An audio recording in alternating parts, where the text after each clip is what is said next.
Good day. This is News Recap reaching you from Rulers World Television. I'm Olawade Bolariwa. Boris Johnson praises strengthened UK-Nigeria partnership. Akwa Ibom government rejects claims to media suppression. IPI publishes new global press freedom violates report. Amotekun operative rescued 3 kidnapped passengers in Ondo. India balances United States-Russia ties as Putin faces Delhi. Zuma's daughter accused of recruiting South Africans to fight for Russia. Now the news in details. Former UK Prime Minister Boris Johnson has commended the deepening relationship between Nigeria and the United Kingdom, describing it as one of the most strategically important to Africa. Johnson made the remarks during the Imo State Economic Summit 2025, held on Monday, December 2, 2025, in Owerri, Imo State. And there's just so much. A Nigerian singer who stole the show in the recent coronation of our king, the Nigerian football players who have millions, if not billions, of fans in the Premier League and who have admirers around the world. Nigerian artists, there's a huge Nigerian show on right now at Tate Modern. Anglo-Nigerian films that are being nominated for the Oscars. And of course, the famous, I've tried it myself in Lagos, there's a famous Nigerian brand of Guinness. You know what I mean by Guinness? But there's a Nigerian Guinness brewed here in Lagos of it, and it was a great mistake because it's like twice or 3 times the strength of normal Guinness. Did you know that? It's unbelievable. And when you wake up in the morning after a night of Nigerian Guinness, it feels like you've been hit by Anthony Joshua,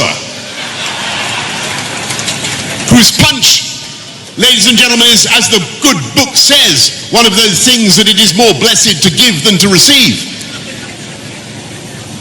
And you have a terrible sense of the power of this Anglo-Nigerian brand. And thinking of it, I think Anthony Joshua's success, his strength, his power, that symbolizes for me what I mean by Anglo-Nigerian achievement. He's not Nigerian, he's not British, he's both. And he's the best in the world. Speaking at the summit, he highlighted renewed cooperation in trade, security, counter-terrorism, and youth development, emphasizing the potential for mutual growth. Johnson noted that the UK is actively expanding investment pipelines into Nigeria's digital economy, renewable energy and agriculture sectors, while British companies remain confident in country's market potential despite current economic pressure and current fluctuations.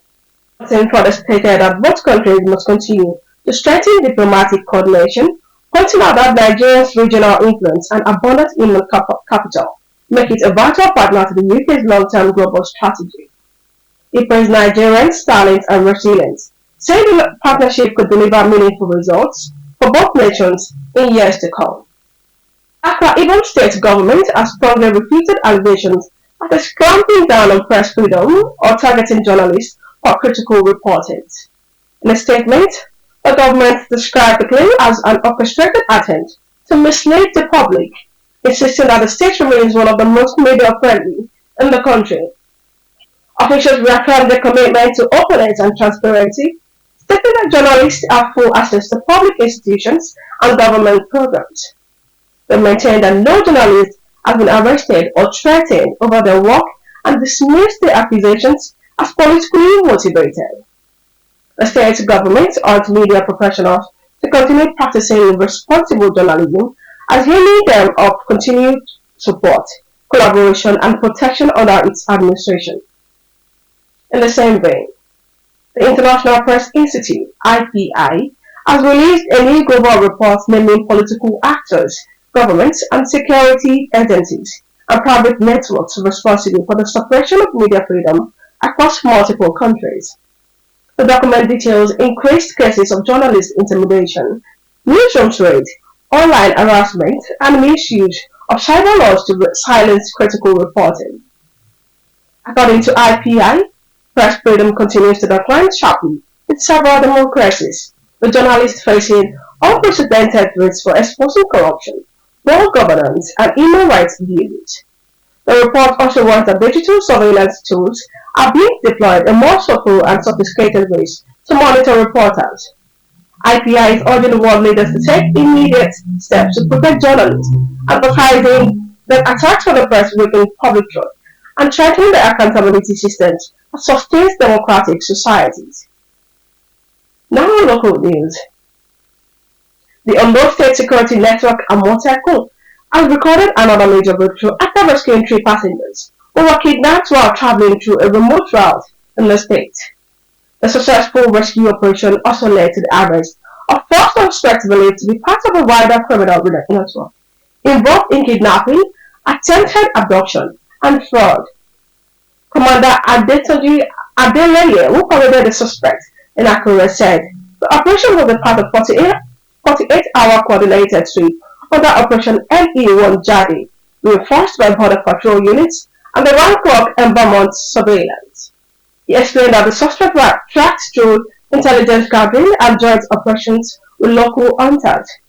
Adeleye assured the residents that Amateco will intensify crackdowns on criminal hideouts across Ondo State, warning that the festive period do not provide any cover for criminals operating within the state's forests and highways. Now on international news. India is carefully navigating its complex diplomatic interests as Russian President Vladimir Putin arrives in New Delhi for high-level bilateral talks. The visit comes at a time when India is strengthening its security partnership with the United States while maintaining its decades-long defense cooperation with Russia. The official says the discussion will focus on long-term energy security, advanced defense manufacturing, trade relations, and regional crises including tensions in the Indo-Pacific. The meeting underscores India's strategic approach of maintaining partnerships with multiple global powers without compromising its autonomy. Analysts note that India's balancing act has become increasingly important as global alignment shifts. The Putin visit is expected to reinforce India's message that it intends to remain non-aligned and multi-aligned in its foreign policy strategy. Duduzel Zuma Zambudla, the daughter of former South African President Jacob Zuma, is facing intense scrutiny over allegations that they played a role in convincing young South African men to travel abroad to fight for Russian military interests. Reports suggest that many of the recruits were promised lucrative jobs and international opportunities, but were instead transported to active conflict zones. South African authorities have launched a formal investigation into the claims and are collaborating with the international partnership to trace recruitment channels and identify affected victims. Officials say the allegations raise serious concerns about human trafficking, exploitation, and illegal recruitment of citizens to participate in foreign military operations. Human rights organizations have strongly condemned the alleged scheme, calling for swift intervention to support impacted families and ensure accountability. The one that vulnerable young men are increasingly becoming targets for transactional recruitment networks that use deceptive promise to lure them into dangerous conflict situations. That will be all for now on News Recap as well as World Television. For more updates, visit our website at www.bullazworldtelevision.com. Also subscribe to our YouTube channel, Bullaz World Television, and you follow us on our social media handle X, Facebook, Instagram, and TikTok. All at Bullaz World Television.